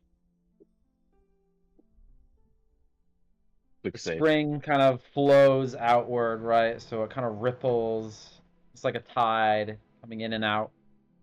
Splashes into his face, into his hands. He lies there, kind of face down in the water. Like, he looks like he's dead in the water? I guess. Yeah, I mean, that would be one interpretation of it. Dead, alive, hard to tell from this distance, but certainly not moving. I want to Jay see is it. gonna kind of reach, kind of move past you, Telemachus, or attempt Okay. to at least, and head towards the spring. Um, and he looks back at Moby, and he like does kind of like a hand gesture to you, like breathing in, and he speaks the first time out loud in front of the entire group, and he says, "I must breathe in this air. Quickly, Moby, watch my back." Wait, Jay! No, do not! And I rush up and try and grab him by the arm, preventing him from doing what he wants to do. He stops and turns to face you. Is where he's walking toward, like, isn't Jan like floating in the water right here? Jan, do you guys not see him? Oh, I'm No. sorry, he's further up. Oh. Okay, so Gotcha. And at your voice, at your call, disturbance in the mouth of the cave, a creature emerges. Monkey. I very forcefully try, if there's any time, to swap the position of me and Jay to put me in front of him. Holy shit. Oh, it's the Kieran. Uh-oh. What's that? Like, Great creature emerges. Yes, a Kirin. I love how Looking kelp similar. it is. Yeah. Looking similar to Telpiran in a way, Telemachus in a way, I suppose. Yet, walking on all fours, right? Quadrupedal.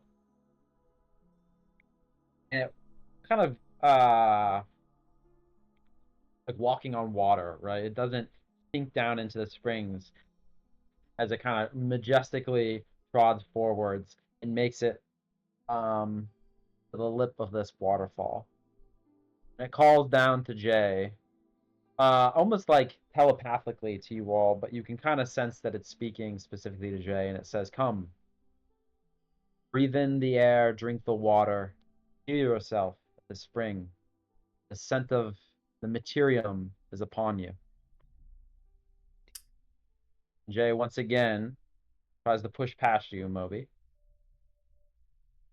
I will try to restrain him from doing so, but I'm not likely to be successful. I'm at actually kind of trying to help you too. And I say, Kieran, Kin, is your water not tainted here? Are you okay? Um, First, I'm gonna have Moby. Are you actively trying to kind of wrestle with Jay? Yeah, if 'Cause Jay he's is gonna try to push trying to past get you. to the base of this that I know is tainted and that he seems almost either oblivious to or almost doesn't care because this is what I'm supposed to do vibe, I'm trying to prevent him from doing so, yes. Okay, make a strength check for me, and then Telemachus, I'll come back to you in just a second. I have advantage on ability checks to end the grappled condition, but not to make strength checks like this, so that's not going to help me. All right. I one kind of was strength picturing check. that I was helping you, like holding him back too while I said this, but I don't know if that's trying to do too many things at once. I'll give Moby advantage then. You'll get the help action, but you probably won't necessarily be able to roll separately. That sounds good. That's perfect, actually. That's what I would rather. With a Have minus my attention 1, is focused 9 total. with advantage. Oh, Yeah, with advantage. It'd be that way. Jay does very swiftly. You kind of like grab for his Oh my arm, God. and he kind of does like you know what I mean? Like he just deflects it to the side, shifting your weight in such a way that you have no chance of gripping or grabbing onto him. I'd He like to steps also add forward. some flavor that just like I was clearly uncomfortable trying to physically restrain someone I've previously been giving so much sort of like care to. So probably helped him get away from me.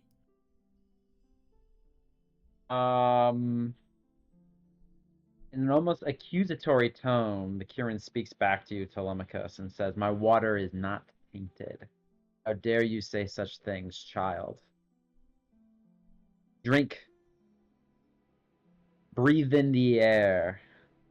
Fill your lungs. Fill your stomach." Jay enters into the water, bows Can I use the down, sacred flames on and the assumes a Kieran? very similar posture as Jan. Was that? Can I use a sacred flame on the Kieran? All right. Uh, you can, That's yeah, his. sure, go ahead. I would like to. So Telemachus is just like not even taking that as an excuse, and he holds out his hand, and this like fire, like rainbow fire, is around his fingers, and then yeah, it's DC 6 or 13 deck save.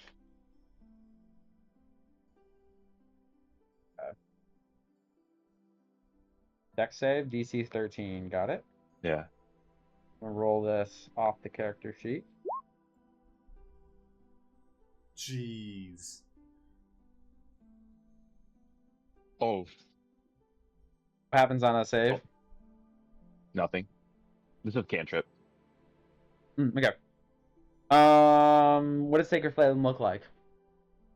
Like fire, but like it's radiant fire, so you would just see like a spot where the Kieran was, and it would have to have shifted, and then there's like this like quick little burst, picture like bubble colored but on fire, and that's it. Okay.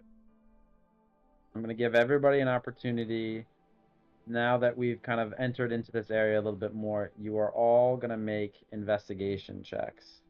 For everybody, you're going to be investigating the surrounding area. For Telemachus, since you kind of see through the illusion here, I'm going to give you a check against the Kirin for investigation. Okay.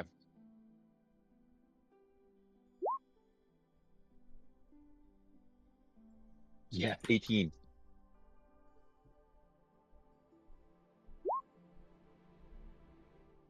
Nine. All right. Moritama, was yours- 9987. 16 Was the from 7 a 16? Moritaba.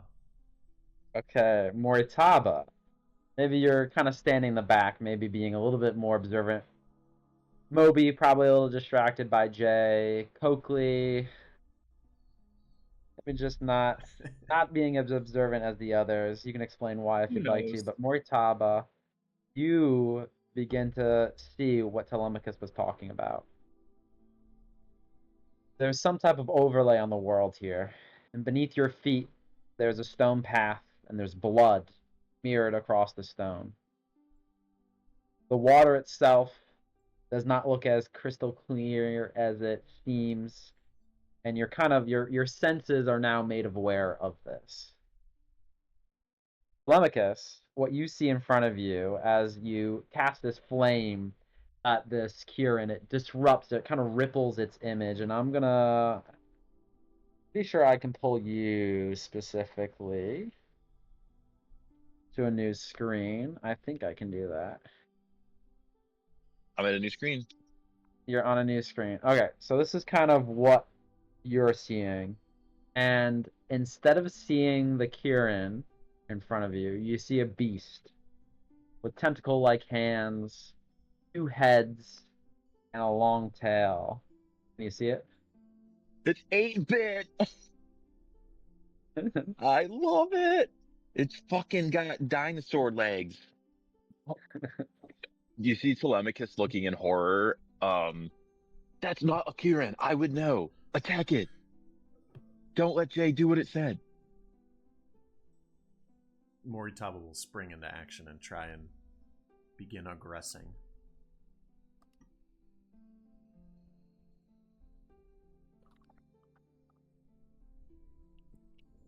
I rush toward Jay. Okay. And we're gonna have to roll initiative then. I'm not sure how I'm gonna do this on two separate screens, but we will figure it out. You can send me back if you want. Okay. I'm gonna bring you back to the screen.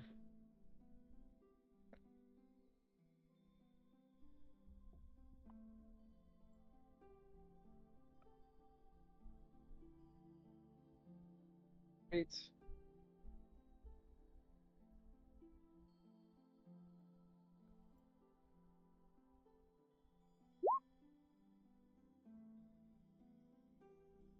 Oh, and as I forgot to change the music. Sorry, I'm still gonna use this. This is the music for when the illusion is shattered.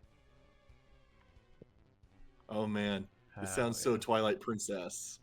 Oh, it definitely is. Oh my god, it's from the. That's amazing. Yeah. You're so smart, Critter. It's just literally the. The little like So yeah, the fucking yeah. creepy motherfuckers. Oh, Uh-huh. All right. Turn order. Select your characters.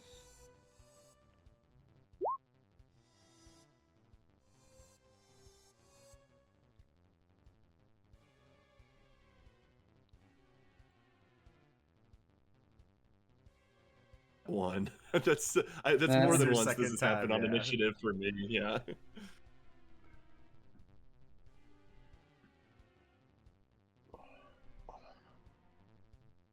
Is everybody in the order? Yeah. I think so. Yep. All right. We are at our 3 hours mark. Did we want to end here, or do you guys want to get one round in before we call it quits? What do you guys like to do? I'd go one round. I would do one round. That would be very fun. I have one specific thing I'm hoping to do, so it'd be fun to get the chance to do that before we end.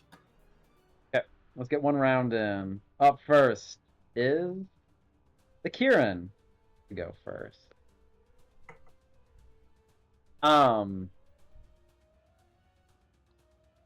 It is gonna use one of its special features to gaze down on Telemachus. Telemachus, you need to make a DC 14 Wisdom saving throw as this creature's eyes pierce through you. Oh my god. All right. 14. Here we go. Oh my god, I rolled a 15. No, I rolled a 13. Please. 13 plus nothing. Oh no. All right, Did roll you d6 use for me, please. Did you use heroic inspiration before? I have not. Uh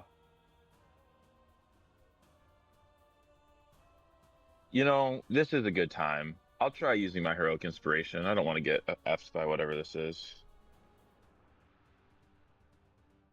Worst. I fail. No. Roll a d6 for me, please.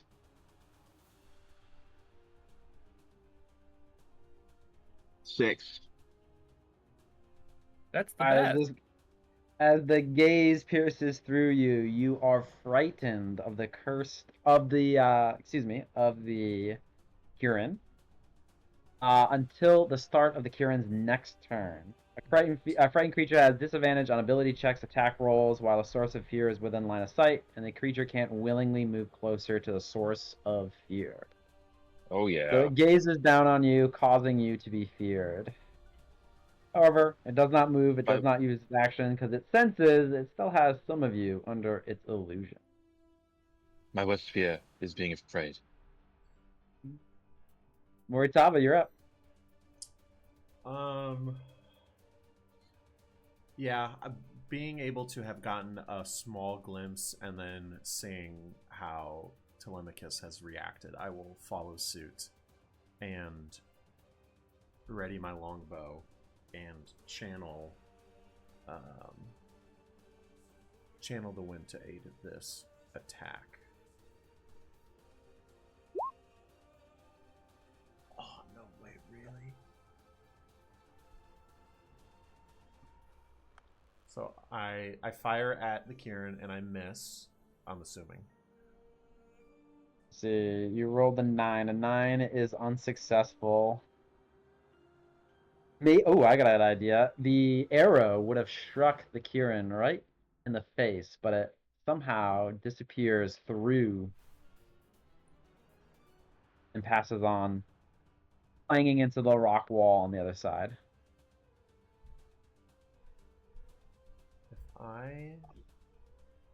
Yeah, that's fine. I will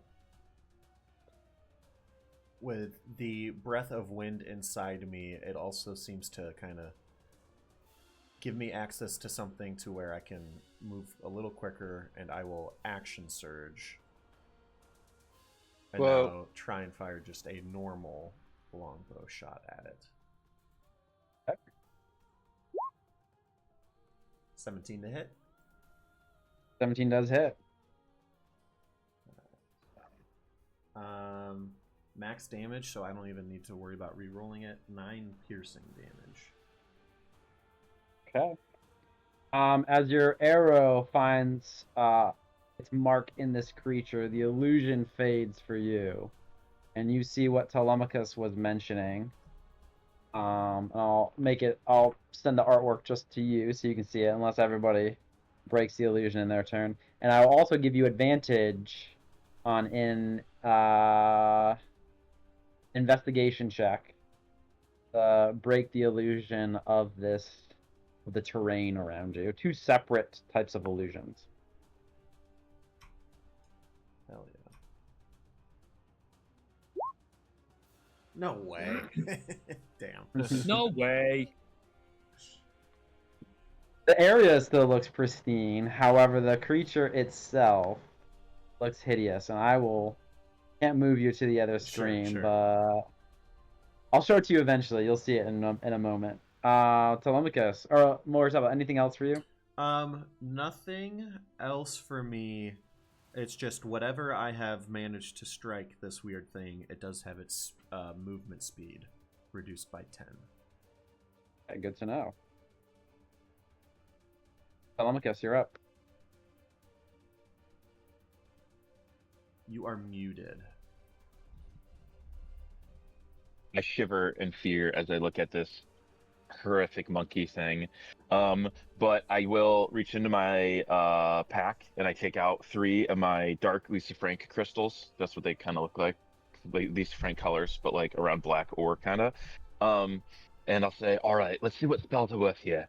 And the 3 of them start rotating in my hand really fast as a disc, and I take it and I hurl the disc, and the 3 of them shoot at it, and then they split off and they all attack, like, and they home in, and I'll use magic missile on the thing. He took magic Nice. missile. He did take magic missile. And you'd think I had more than 2d4, but I don't. I got 4, 5, 6, 7, 8, 9, 10 force damage as the 3 shards impact it. Awesome. Automatically hitting it. Via what? Okay. Nice hit. Move closer. Do you retreat in any direction? I guess I'll strafe just to use my movement. I will go 5, 10, 15, 20. I mean, if I have to do this on the outer ring, I can, just to be not getting closer to it. You are not any closer. Sweet. Okay, I'll get up here. With about... Actually, I want to go a little there, just so I can not be too far. Okay, with not all of your movement, but most of it, and you are still within... You actually got farther away from it, so yeah, you're all set for your movement there. Fabulous. Hold my Okay. 2 swords at the ready. Awesome. Coakley, you're up.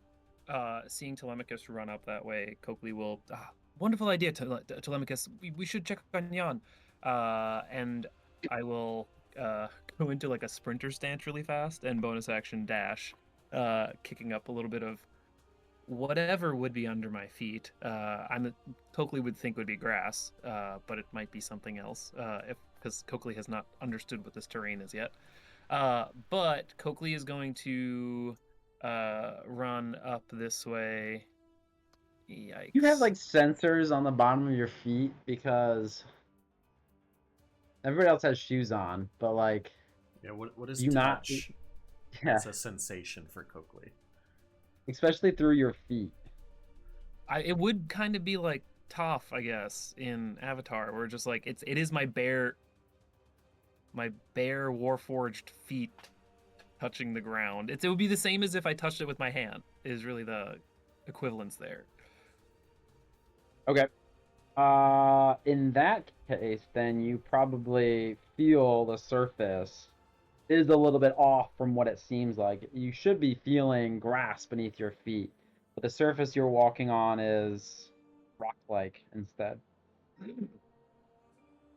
I will quizzically take notice of that as I sprint up.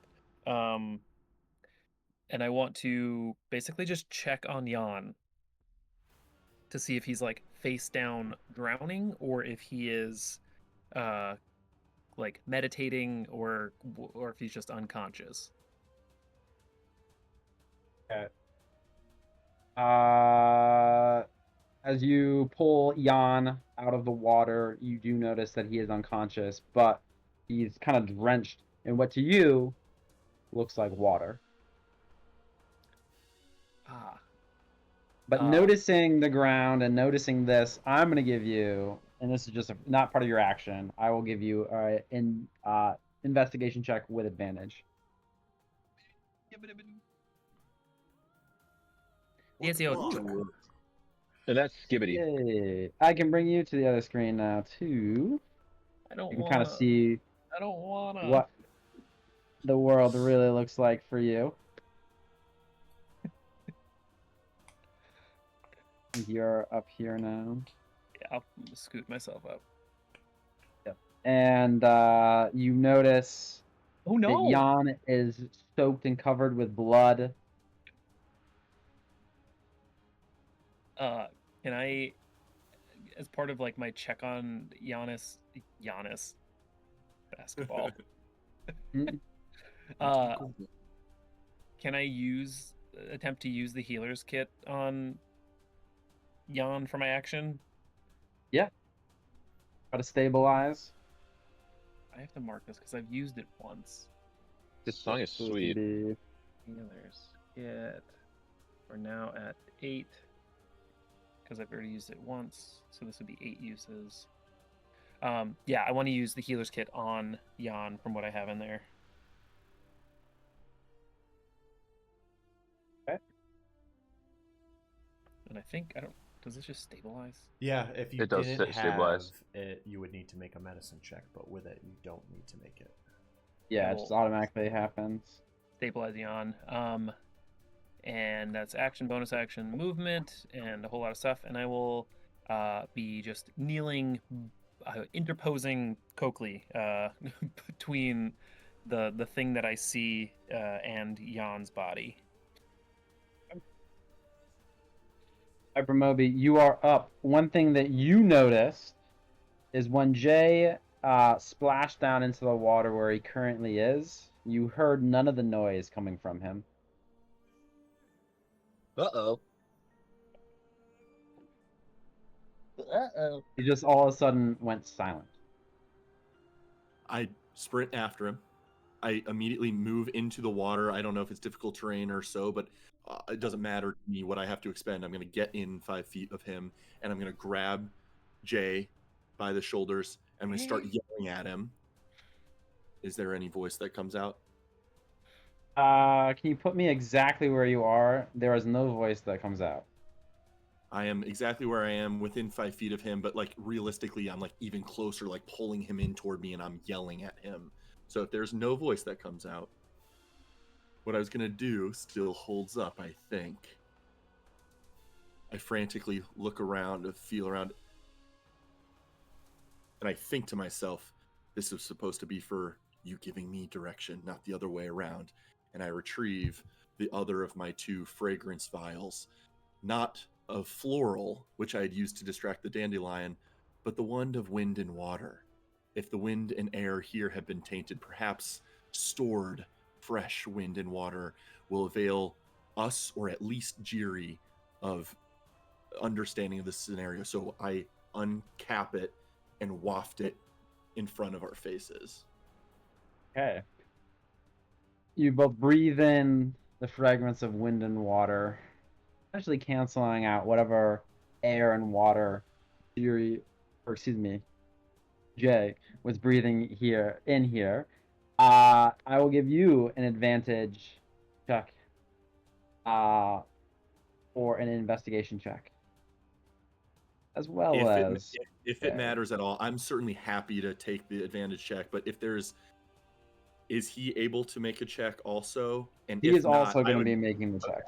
okay, because I would err on the side of making sure he can see, even if that meant I couldn't. But I will happily make the check if he's able to too. I still have a -1 to investigation, but we'll go plus her advantage.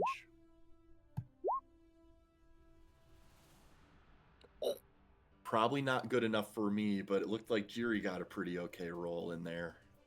Yes, and he Okay. begins to speak to you. Can't hear anything though. And he's kind of tugging back at you now and pointing up at the creature. And he's starting to back up out of the water. And he's trying to pull you with him. Okay, I'll eagerly walk with him wherever he encourages me to. So really, you could move me and him on the screen to the space he wants to get to. And I'll say I'll He's gonna probably pull you use my back to the action. shore. Okay, so I'll say I assume I used my action in the process of getting to him, uncapping this thing and stowing it and using it. So that's sort of a utilize action, I assume. Yep. So if I have a bonus action available now, Yep. can we hear our footsteps now that we've retreated from the pooling water Yep. a little bit? As you I retreated, you hear a splash as you get to the shore. I will hold my scepter takes on the appearance of that great dark shadowy sword staff when I have my dread armor. So I start waving my scepter, which is that sword staff, and I channel magic into it with a bonus action and summon an incantation with my words, and I hold it downward, and the air around my feet begins to like warp like a mirage as I condense steam under me. And then I will sacrifice 10 feet of movement if I have 10 feet of movement available. Do I have 10 feet of movement available with the rest of my turn? Yeah, you probably use 10 to get in, 10 to get out. Probably have Okay. exact. Oh no, you got like 15 left, I think. 15. I will sacrifice 10 feet of movement to leap and steam bound through the spell jump Ooh. upward Sweet. to land, if I can, if the elevation is appropriate, over here next to the Kieran creature. Yeah, oh yeah, for sure. You definitely can make it there. Okay, that'll be my turn. Movement, action, bonus action, everything. But jump is now active. Heated, steamed air is around my feet, giving me this buoyancy that lets me jump further than normal. So that is all I can do. Awesome. And we will start next time with the Kieran's turn, or as some of you have gotten to see, the cursed monkey. I'll bring us all there because eventually our characters are gonna see this. So I want to really make sure we all. Kieran. I want to make sure we all see it before. Oh, isn't that like, that's very close to like what a demigorgon is, kind of. It essentially is the Demigorgon icon. shit. Yeah. Yeah. I have a I'll question. give He's fucking the- Demigorgon at level 2. I don't know if anyone else mentioned it. We've seen this map before, correct? This feels very Midnight Minerva. Grove. We have seen this exact map before. MJ did use a version of this map with the Minerva thing when the Argentum bear and the Auric steer appeared. Yeah. Yeah. Forgot about those Oh, creatures. whoopsies. I don't think we've same map. I think it don't was know a that we different saw this. variant on this layout. No, I the one agree. I don't think we've seen this the evil literal variant one. we have not. The Yeah. magical terrain one we definitely have because I remember crossing that river. Either way, we see the Demigorgon here, aka the cursed monkey. Oh Cursed my God, primate. I'm fucking. Is the Kieran, the literal Kieran, also like suspended Yeah. in the water up there? It's like suspended by like a tree. Like it's hanging from this tree. Like the tree is like piercing, like a Wow. dead branch is piercing through its like body. Holy It's hanging shit! upside down. Jesus. Wow. I Wow, what love that a it's 8 fun bit. boss battle sort of deal to come back to. Amazing. Yeah, that's juice. That's juice. at these monkeys.